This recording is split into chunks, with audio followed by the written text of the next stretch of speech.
show is sponsored by PowerfulWomenUSA.com. Hey everybody, I'm Jill Conway, and this is Secrets of Powerful Women, a show dedicated to celebrating strong and powerful women and sharing their stories. I'm hoping that you will be inspired and feel empowered and discover your own power. Well, it's time to take a seat at the table, and my guest today is doing just that. Lynn Shaw. She is founder and executive director of Lynn's Warriors, a group dedicated to fighting human trafficking and working with survivors. Lynn, are you there? Thank you for joining us.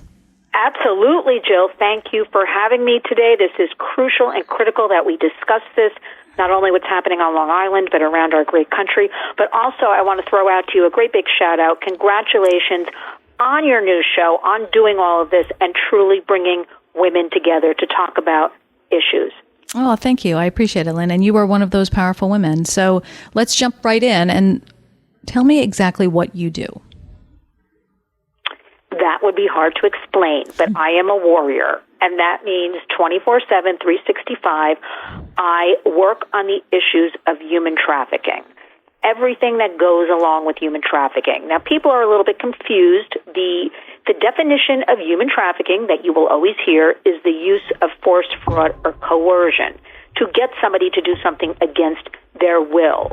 Well, today in 2024, we have so many different issues of not only sex trafficking, labor trafficking, something called forced servitude, which we never had in this country until, on this kind of scale, until fairly recently. We have forced begging we're seeing with open borders and the migrants coming. They are out on the streets, at least here where I am in New York City, begging. I've seen them on highways around the country. So what we do is we talk about all of these issues.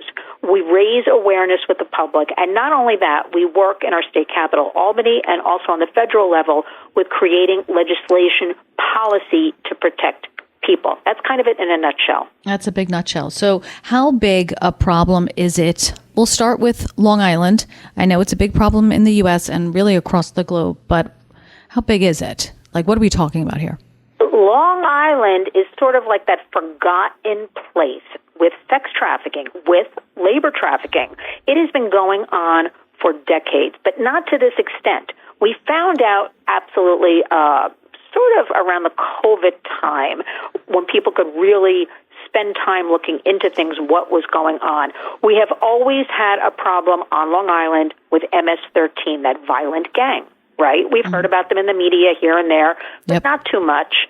What's happening now, though, and their main business, by the way, always drug trafficking, sex trafficking, organized crime, retail thefts, things like that.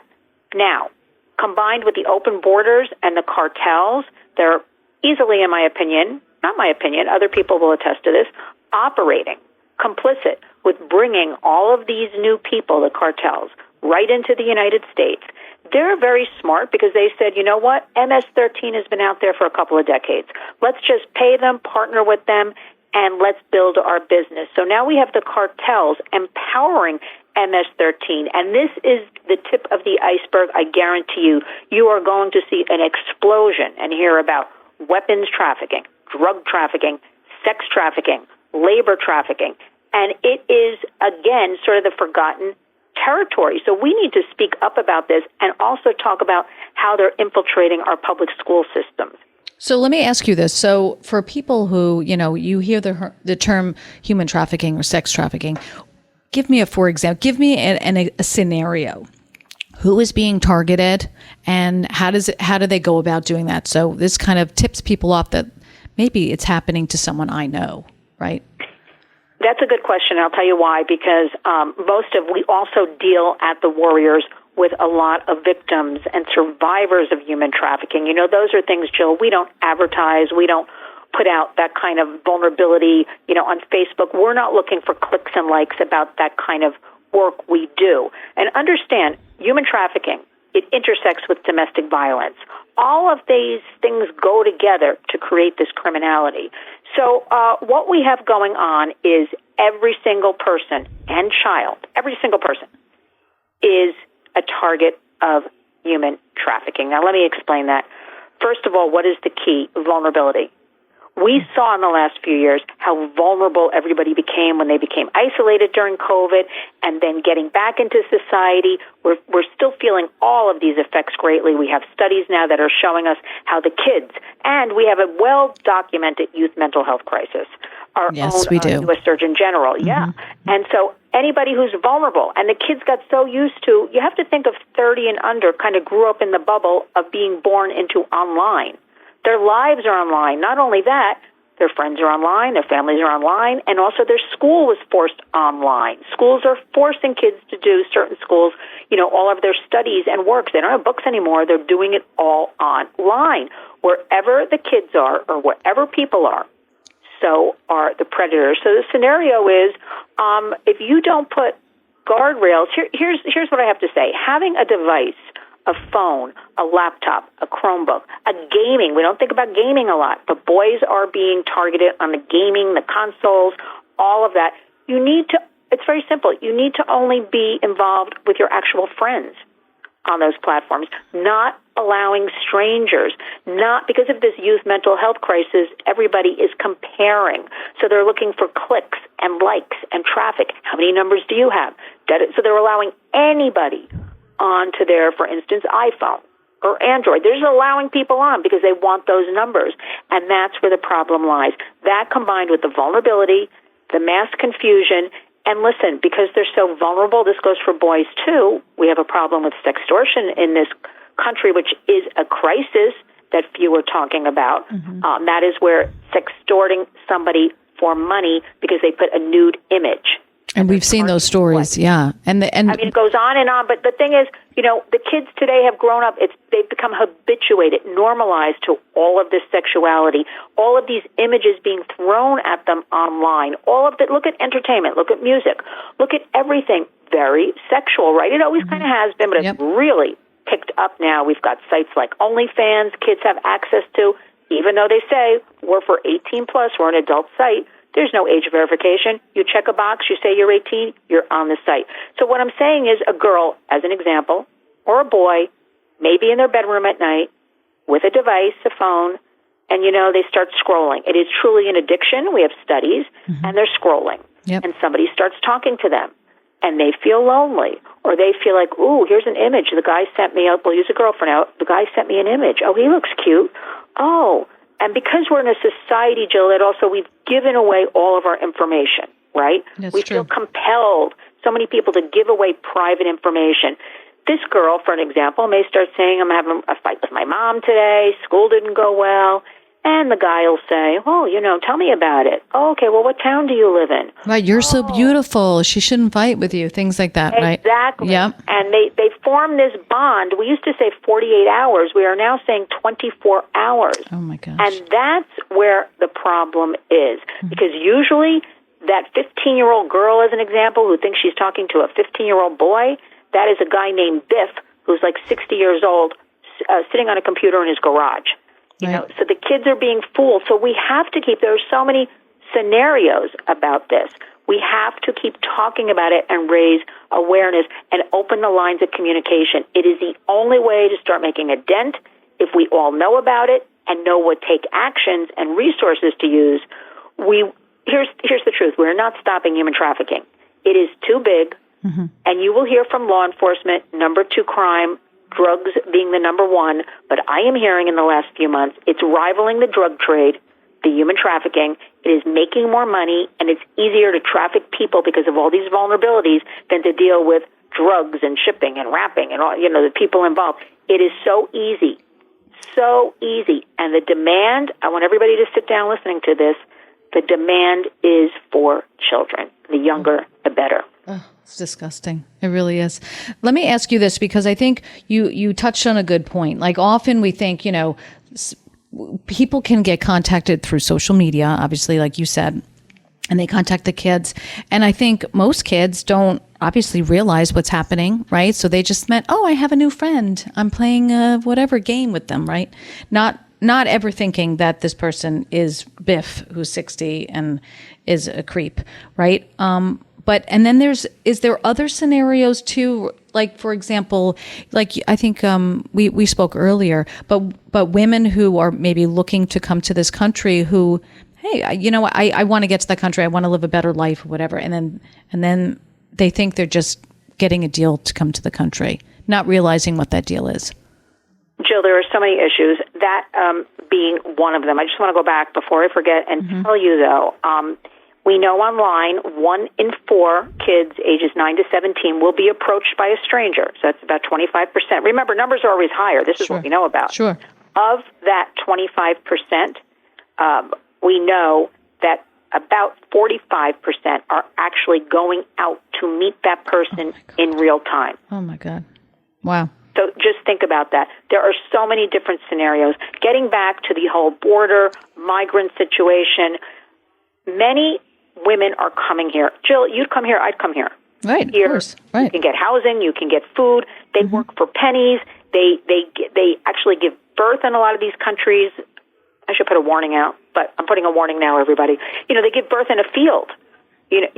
Picking things and working on palm oil and things like that go into our cosmetics, and they stand right back up and have to go right back to doing what they're doing in these fields, and they make, 10 cents a day. Terrible. So they're going, who doesn't want to come to America? I speak to these women, but here's the problem. The way it is going right now and has been going, I've seen women on the streets here in New York City crying, holding babies. They get here. 2 things happen. These services are not set up to support them, meaning translators, meaning jobs. They really thought they'd come here and these streets are paved with gold. I have heard that over and over again. They get here. What jobs are there? Right. There aren't any jobs. The second part of that is what everybody needs to understand, this is so important, is that the cartels still hold these people in something called debt bondage. You don't pay your 10 grand, whatever you paid, to come to the United States thinking you're free and clear. You come here and they are still holding people captive. And what they are doing, because there are no jobs for people, they are forcing women especially into the sex trade. We see it on the streets in Jackson Heights, in Brooklyn, out in the boroughs a lot. You will see it downtown a little bit here in the city, but it's in the outer boroughs. It has become a 24-hour business. These women are out on the streets, and it is horrendous. And nobody, Jill, nobody is stopping it because everybody says, what can we do? That's not a good enough answer. Well, right. I mean, there, as you mentioned, and we'll go over this again in the next half hour, but there are laws in place, right, to kind of prevent the situation or help fix this situation, but they're not being enforced. There are lots of good laws in place, not only in New York State, Long Island, around the state, in the country. Nothing. I shouldn't say nothing. I should say very few are being enforced. We don't talk enough about that. Why aren't they being enforced? Because we're told, well, with everything going on, all the chaos, and everybody's overwhelmed, law enforcement does not have enough man or woman power. That's number one. Number two, we've got other concerns we have to work on. We just can't do this. This is the bottom of the barrel. But I ask you, when I tell you the demand is for children, again, something we don't really talk about. We think of, teen girls maybe and young women. Sure. The demand for children, everybody should be on this, protesting in Times Square, marching out on Long Island, everybody. And they're not. And we know, Jill, because we talked about this even earlier, it's dark, it's ugly. Who wants to think about all of this? Right. But that doesn't make it go away.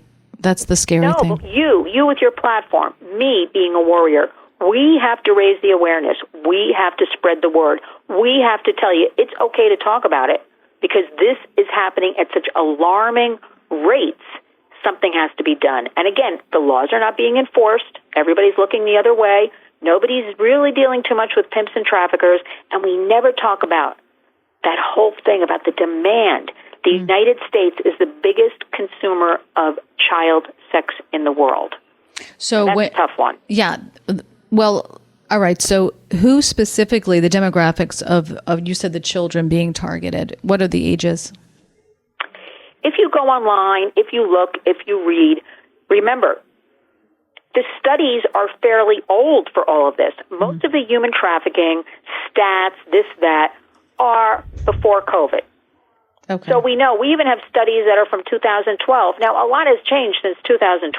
That our government is still using studies from 2012, 2015. And I keep saying, why aren't the money spent on updated studies? Because we know what happened during COVID. It increased so much, all of this exploitation.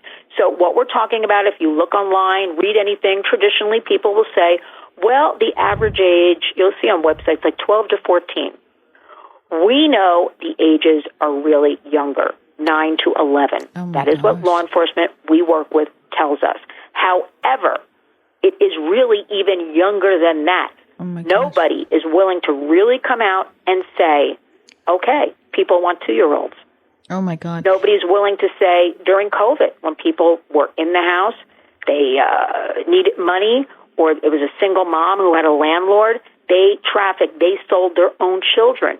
See, that's another thing, Jill. We had a story of her on Long Island a few years ago about that. Well, we're not talking enough about, people think it's the white van with the trafficking. Yeah. It's happening on a phone, right in your own home at the kitchen table, and it's also family members, somebody close to you. In New York State, we know over 63% of human trafficking, sex trafficking cases are by a family member. Oh, my goodness. Now, think about that. Wow. Who's talking about it? Nobody. It's a tough one, but nobody's we have to talk about it. Wow. So, so you said, those are the people being targeted, and the biggest consumers, we'll say, for lack of a better word, the people who are taking part in this and seeking this out are in what are the demographics for that? For those people? That would be, I'm going to say to you, anywhere from 18 to 60 plus. I'm going to say it's everybody. Wow. I think I have seen with my own work over, I'm going to say the last 5 years, the explosion. And again, getting back to that normalization, people, they've just become like frozen and habituated. They don't think anything is really wrong with it. When we talk to a lot of people, and New York State wants to decriminalize the sex trade. Now, that may sound great to everybody, meaning do not arrest prostitutes. And we like that because we know that about 97% of people in the sex trade have been forced, coerced, which is the definition of human trafficking. Right? So we don't want them arrested. We want them, if they want to leave the sex trade, we will help them with resources, housing, job opportunities, schooling. We like something called the equality model. But New York State, I am here to tell you, wants to decriminalize the sex trade, and that means, which everybody conveniently leaves out, we will not arrest pimps. We will not arrest traffickers. We will not arrest brothel owners. And you know what that means? No accountability, filling a demand, more people will try all of this, more money to be made, more people will be trafficked, and that will trickle down to more children. Which is outrageous because it's really the pimps and higher, right? And then the whole drug cartels, as you said, that are really the problem, that are the source of all of most of this, I would think. Really, because a woman doesn't want to be trafficked. You know, she doesn't want to live like that. How many women would? No, she doesn't. When I just said, we know about 97% in the sex trade, what are called prostitutes, they don't want to be there. Right. They had no choice. And people have to remember, because I've had people say to me, oh, why don't they run away? Where are they running to? If you're so psychologically beaten down, if you have nowhere to go, if you are dependent on this person putting a roof over your head. And we have to remember, the traffickers over the last 5 years have also, it has exploded. They get these women addicted to drugs.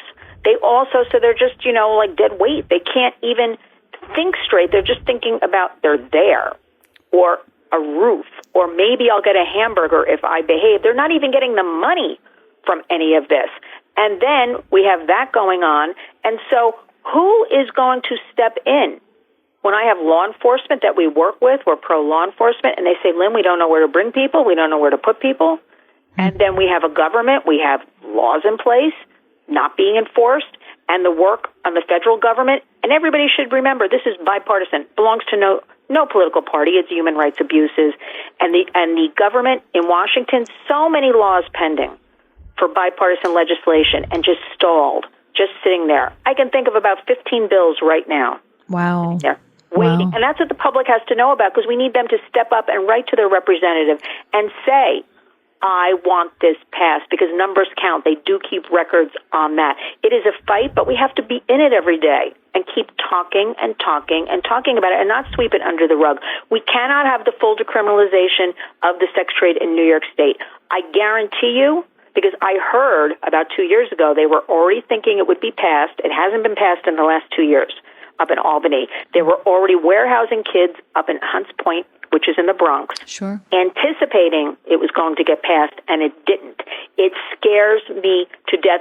Jill, I feel like in a few years I will see children in the windows in Times Square being sold. No. Oh, That's God. the direction it's going. All right, Lynn, we'll be back right after this commercial break, and we're going to talk about you were on Capitol Hill last week, and we'll talk about what you said and what reaction you got. That is coming back after the break. If you want to go to Lynn's website, lynswarriors.org. You're listening to Secrets of Powerful Women.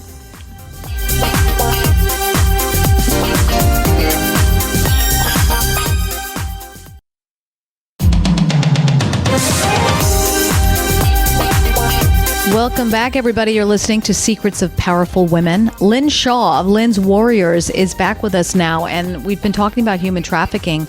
And, I think we think of a different case scenario than what we're really seeing that's going on the streets of New York, of the U.S., of all over the world. But and Lynn, I wanted to talk about, because I think like what brings people's attention to sometimes are these videos on the news of a child walking down the street with their mother, and then some random guy is at in a minivan with the door open, and he's trying to take the kid and run down the block or something. Like how we don't see that every day, so I don't think people think it's like rare, right? Like this doesn't happen every day, but you're saying what? It's not rare. It's not. It happens much more frequently than we know about. Absolutely. And what's happening now in 2024, people are actually, the traffickers, the pimps, are ordering. They'll say, I want this 3-year-old blonde boy. And somebody will go out and actually snatch that child. People have to be aware of this. You cannot take your eyes off of a child for a second. And I mean that. And this is not to scare people. But you know what? People should be scared, because this is happening in our own backyards. And the other thing is, we have a lot of missing kids around the country when they get off of school buses. Right. Think about like even a rural area, a town, a kid may have to walk down a driveway or down the street to get to their house. A lot of kids, that's where they have disappeared from. Getting off, they got off the school bus, they just didn't make it to the house. So we have to have some sort of system set up, buddy system, something about that as well. It is happening. And all the time. All the time. And you say that, we were talking about social media. It is, in one hand, it's great to reconnect with old friends and relatives, but on the other hand, for kids and even some women, it is very dangerous. And you say what about the sites? You mentioned a few, in particular TikTok and I'm sure Instagram. Get me started. Every single site, Jill, is responsible for CSAM, child sexual abuse material. Facebook, Instagram, every one of them. Snapchat, you can buy drugs on Snapchat with 2 clicks. Oh my gosh. Everyone. You can't just go after, they're trying to shut down TikTok in the United States. My argument is, no, too little, too late, everybody in Washington. You should be shutting down, perhaps, all of the sites. Now, I say that facetiously, but all of them contain, we don't call it kiddie porn, we call it now child sexual abuse material, because that is more descriptive of these images online. And what's happening, you might say, why is this allowed online? Because anything with minors is against the law. Well, is it blatant, right? No, right? That's the thing. Well, but here's what they're hiding behind, and it's all in their favor. In 1996, when the Internet was born, there was something called Section 230 of the Communications Decency Act. Now, that's almost 30 years ago. And they were granted all of these platforms, when they were baby platforms just coming out. You're a billboard. You can't be responsible for third-party material. Right. Think of it as a newsstand. Right. And that has been the constant fight that we have going on in Washington. A lot has happened in almost 30 years. Time to sunset that Section 230, adapt it to what's happening today, and take action. And we are working on legislation for that. But as you can imagine, big tech makes a lot of money. Yeah. And they spend a lot of money, and they have well-paid lobbyists. And they have a lot of connections with a lot of people in other industries. Yeah. But the law is in their favor, and that is frightening. So, so you were on Capitol Hill last week. What happened? Tell us what happened while you were there. I was part of a Senate roundtable where we came together to discuss human trafficking, bipartisan, what is working, what is not working, thoughts, ideas, and pending legislation. And I'm here to say that there is one pending legislation we need everybody in the public to get on board with, and it goes to vote this Wednesday. Wow. This Wednesday, and it's called the Kids Online Safety Act, KOSA. You can find all of it, lynswarriors.org. And what we need from you, what we need for everybody is go to house.gov, find out who represents you in the House. Mm-hmm. It's right there, the phone number, the email. To take those 2 minutes, just do it, because you will get registered as you're supporting this bill. And this bill simply says that big tech platforms have a duty of care if there is this destructive child sexual abuse material, everything in their power to take it down, and that they should deal with guardrails on their end before putting out products so that parents aren't left to do this, kids aren't abused. It seems very simple to me, yet they're not doing it. Because remember, kids, eyeballs, traffic, swiping. Right. Making everybody money. But we need everybody, because we passed in the Senate in July, 91-3, again bipartisan. Now it's in the House, and we need to get it done. It's going to vote. Every vote counts. I'm actually begging everybody to look at this, because if we believe if we get this, the other 14 bills we have pending will slowly, we need one to get over the hurdle. Right. Things will start to change. You would think there wouldn't be criticism. There wouldn't be people against this. I can't fathom how anyone would fight against this. Wow. Follow the money. Yeah. You would sad. think the simplest in our environment we live in today, everybody would be for child safety. Mm-hmm. But you know, Jill, and I know, when something makes this amount of money, wow, who's going to really shut it down? Wow. Everybody's kind of got their hand in the pot. But that is why it is so important for your platform, your show, to showcase this, for me to talk about it, for me to give you facts, for me to say, what are the take actions? So I just gave you the Kids Online Safety Act. That is so important. And also, there's so much free out there, Jill, that parents can tap into. Go ahead. Tell us what can parents do? How can parents get more informed? And well, the first thing I want everybody to know, we have this 3-digit code now for a little over a year, the 988, which it's called the Suicide Prevention Lifeline, but you can call them if you want to ask questions. Obviously, if you're in crisis, like we have 911, now you dial the 988, and you can just, if you're in crisis, you can get help, connect it to local resources, but also you can just call them to ask questions. My daughter's doing this. I'm not sure what it means. You're not held responsible. Nobody's charging you. It's all free. It's a wonderful resource to find out about these issues, because a lot of moms and dads have said to me, I don't know if it's just being a teenager or a kid or others. So, there's knowledge, power in knowledge, and community. Our hashtag at The Warriors is community creates change. That's the number one thing. Everybody should have a little list somewhere, like in their kitchen, somewhere, with the human trafficking hotline. Again, you can call it and just ask questions. What are the resources in my area? Obviously, if somebody's being trafficked, or you think you see somebody in an airport, in a supermarket, at the Walgreens or CVS, you call the number, 888-373-7888, and they will take it over from you. That's a wonderful resource. And then I want everybody to know, if something happens with your child, you see a nude image on their phone, they come to you. Again, we have to have this open communication. Yeah. They come to you. Here's an image. They come to you. This guy's bothering me. This woman's bothering me. We have women predators, too. We can't forget that. Yeah. You have to know the protocol. 911, first course of action, because you want to have a record. Number 2, you have to go to cybertipline.org. That is a branch of the National Center for Missing and Exploited Children in Alexandria, Virginia, the home of the Amber Alert. They will take the case from you. You don't get in trouble if you're wrong. Somebody sends a nude image. Any nude image like that online is a crime. You do not delete that image. You do not get embarrassed if you're a parent, grandparent, caretaker. You keep that as evidence. That's what you have to do. And these are the steps you have to take. And if your child disappears, you immediately 911 and 1-800-THE-LOST. We have to know these steps because when you're in crisis, you don't know what to do. That's true. So everybody has to act like they have this information. God forbid something happens. Better to be prepared than not. And one other thing, people have to tell their children no devices in the bedrooms at nighttime. We have studies. It works beautifully after the older kids scream a little bit. You take them away. Number one, kids don't get their rest.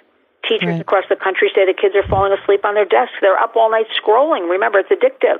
That's where things happen. Vulnerabilities, dark, middle of the night, right? Devices out.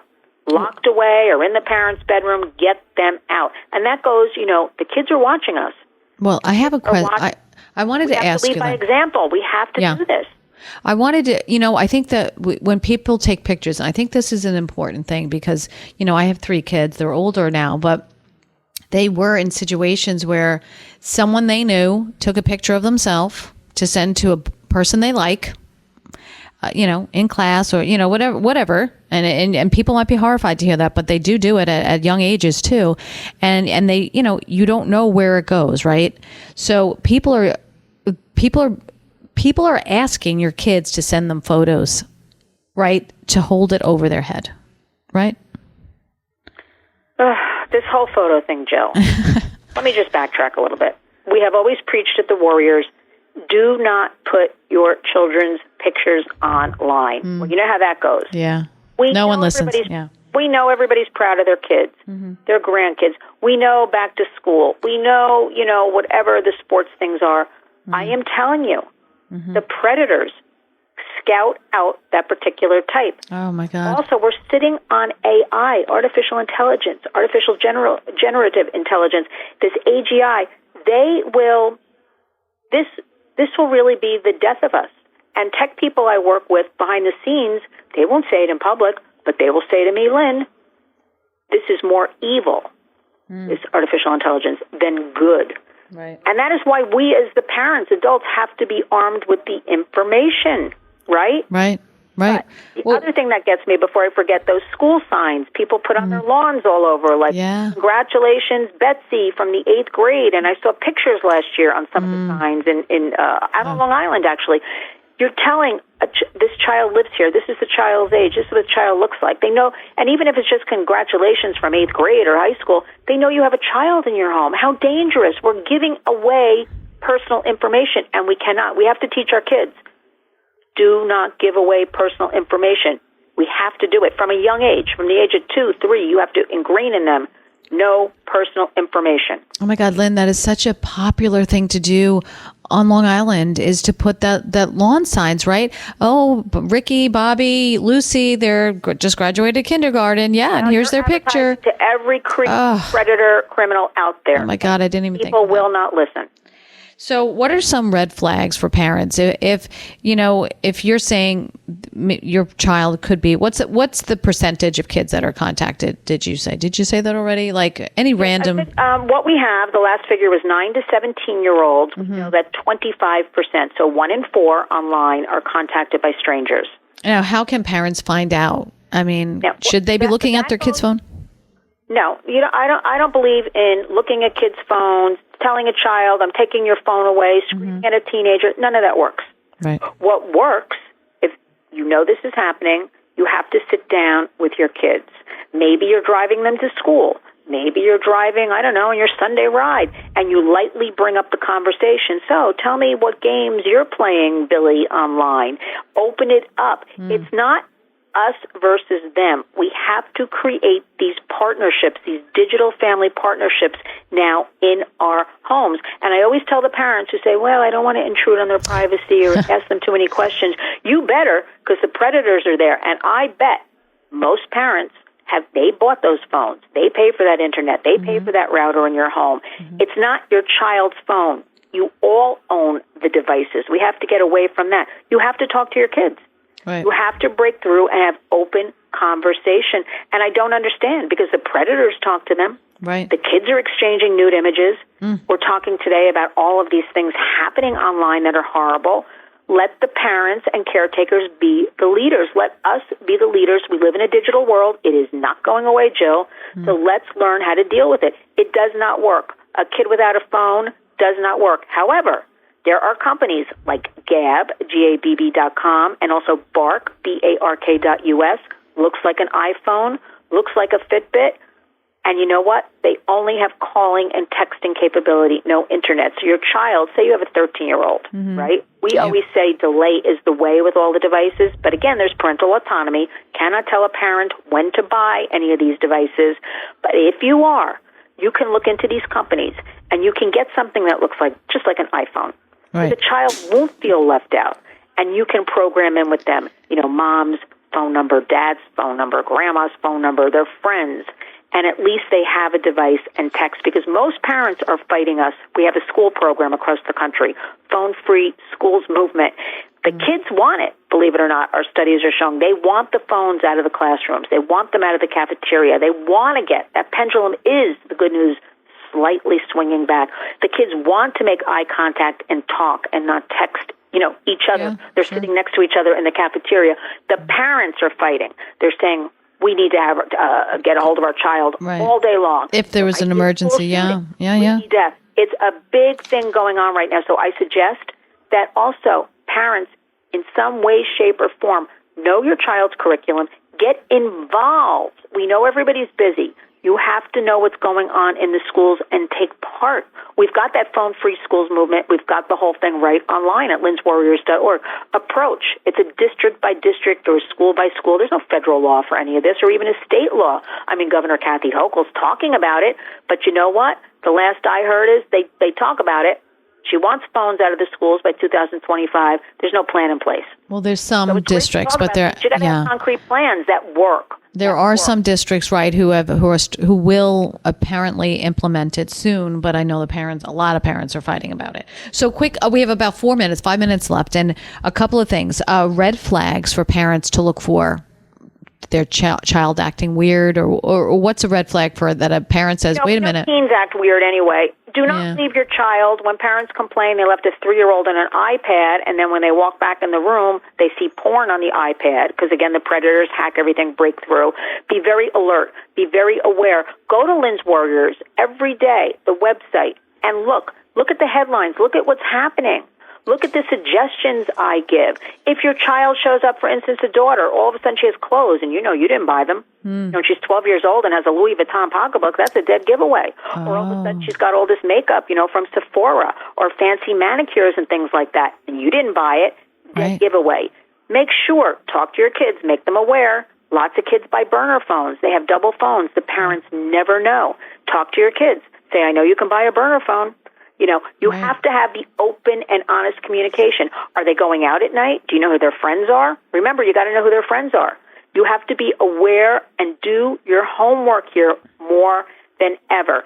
But the number one thing, again, I'm a broken record. Go, sing it. Go ahead. Talk to your children. You must be on their level, and you must say, I know what's going on. I know kids exchange nude images. And don't get mad. Don't get mad, right? That is something, I'm glad you brought that up. You're not screaming, you're not reacting, none of that. Your child will never come to you again with anything. You are to take a deep breath, count to 3, and say, okay, so you sent a nude image. We all do dumb things. Okay, we're going to handle that. And you handle it. You are the adult. We have to show our kids, our future adults, our future leaders. I am scared for them with everything going on, Jill. And one last thing, get kids back into the arts. Whether it's dance, painting, get them into reading an actual book, not online, a hardcover book, because we're having a lot of success with reading programs.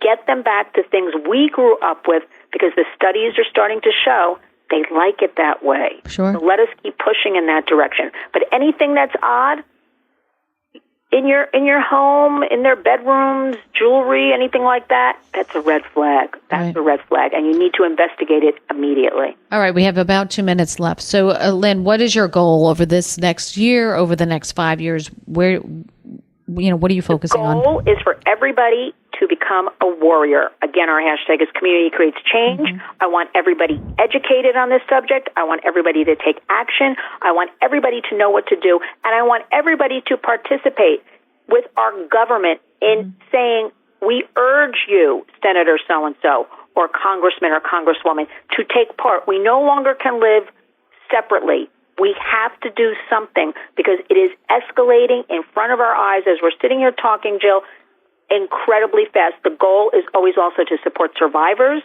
get more resources, housing for them, job training, right? It's so traumatic. Empower our kids, but also empower our parents. Everybody needs help right now in cheerleading. That is what we are doing. Raising awareness, lots of speeches, lots of teen empowerment, and just taking care of each other. Just taking care of each other. Everybody can do something, and everybody must do something. You're so passionate about this, Lynn. Again, I don't want to rush you. A minute. What you feel so strongly about this? Why? Why do you fight so hard? My whole background is, I graduated college. I was in the music business, entertainment business, Broadway producing, movie scores, things of that nature. Working with a client, writing a book, only about 5.5 years ago, and Jill, in doing the research for the book, as she was working on it, writing it, in my research, it intersected, domestic violence was her book, her subject. It intersected with human trafficking. Wow. And as I was reading things, I'm like, no, in the United States, I thought that's Thailand, Philippines. Right. Happening here? Right. No. And I became like a nun. I got a calling. Yep. That I will show everybody. I am going to become a warrior. I assure you, a word I never used. And I'm going to help one person a day. That is the goal with the Warriors. One person a day. And we're going to keep going and educate and take action with one person and thing a day. And we are going to be successful. And you're doing it. Big thank you. Thank you so much to Lynn Shaw for coming on the show, talking about this huge, horrific problem that no one wants to talk about. For more information and to help join the fight against human trafficking, check out Lynn's website, lynswarriors.org. Thank you again, Lynn, for coming on. And you've been listening to Secrets of Powerful Women. If you're interested in joining my community of amazing women, receive our newsletter, head to powerfulwomenusa.com. I'm Jill Conway. Thanks for your support, and thank you for listening to Women Empowering Women. Thanks, Lynn.